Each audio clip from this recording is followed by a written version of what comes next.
ശിശുക്ഷേമ സമിതിയിലെ ആയമാരുടെ പീഡനം, വഴിവിട്ട രാഷ്ട്രീയ നിയമനം എന്നിവയിൽ മഹിളാ ഐക്യവേദി സംസ്ഥാന കമ്മിറ്റിയുടെ നേതൃത്വത്തിൽ ശിശുക്ഷേമ സമിതിയിലേക്ക് പ്രതിഷേധ മാർച്ചും ധർണയും ആരംഭിച്ചിരിക്കുകയാണ്. തത്സമയം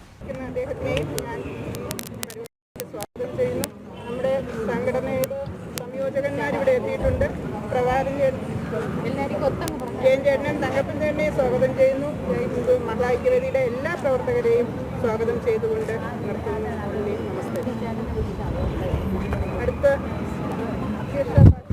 അധ്യക്ഷ രണ്ട് വാക്ക് സംസാരിക്കുന്നതിലേക്കായി ശ്രീമതി ലീന ബാബുവിനെ. നമസ്തേ. ശിശുക്ഷേമ സമിതിയിൽ ആയമാർ നടത്തിയ ക്രൂരമായ പീഡനങ്ങൾക്കെതിരെയാണ് ഇന്ന് ഇവിടെ ഈ ധർണ സംഘടിപ്പിച്ചിരിക്കുന്നത്. സർക്കാർ ഇതിനാവശ്യമായ നടപടി സ്വീകരിക്കണമെന്ന് മഹിളാ ഐക്യവേദി ആവശ്യപ്പെടുന്നു.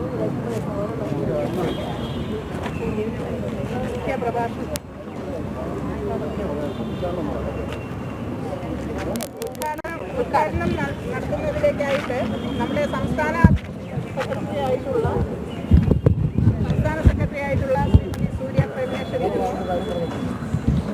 ഈ പ്രതിഷേധ യോഗത്തിൻ്റെ അധ്യക്ഷയായ ജില്ലയുടെ വർക്കിംഗ് പ്രസിഡന്റ് ഹീന ബാബു, സ്വാഗത പ്രാസംഗിക ജില്ലാ ജനറൽ സെക്രട്ടറി റീഡ MS, വേദിയുടെ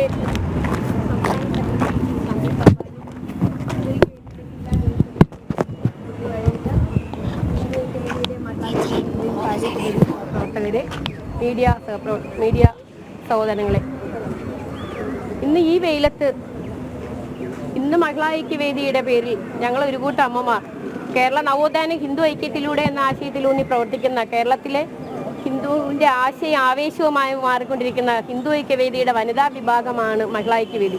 ഈ മഹിളാ ഐക്യവേദി ഇന്ന് വെയിലത്ത് ഇവിടെ ഒത്തുകൂടിയിരിക്കുന്നത് ഈ കഴിഞ്ഞ 2 ദിവസമായി കേരളത്തിലെ അമ്മമാരെ കണ്ണീരണിയിപ്പിച്ച ഞെട്ടിച്ച സംഭവങ്ങളാണ് തലസ്ഥാന നഗരിയിലെ ശിശുക്ഷേമ സമിതിയിൽ നിന്ന് പുറത്തു വന്നുകൊണ്ടിരിക്കുന്നത്.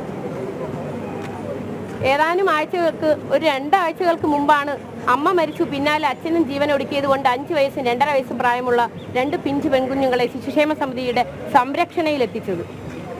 ഈ 2.5 വയസ്സ് പ്രായമുള്ള പിഞ്ചു കുഞ്ഞിനെയാണ് കിടക്കയിൽ മൂത്രം ഒഴിച്ചു എന്നതിൻ്റെ പേരിൽ അവിടുത്തെ ആയ ജനനേന്ദ്രിയത്തിലും മറ്റ് ശരീരഭാഗങ്ങളിലും ക്രൂരമായി മുറിവേൽപ്പിച്ചത്.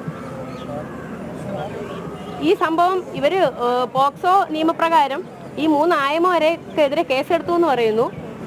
പക്ഷേ ഇവരെ ശാസ്ത്രീയമായ തെളിവെടുപ്പിന് കൊണ്ടുപോകുമ്പോൾ നഖങ്ങൾ വരെ വെട്ടി നശിപ്പിച്ചാണ് പോലീസ് അവരെ എത്തിച്ചത്.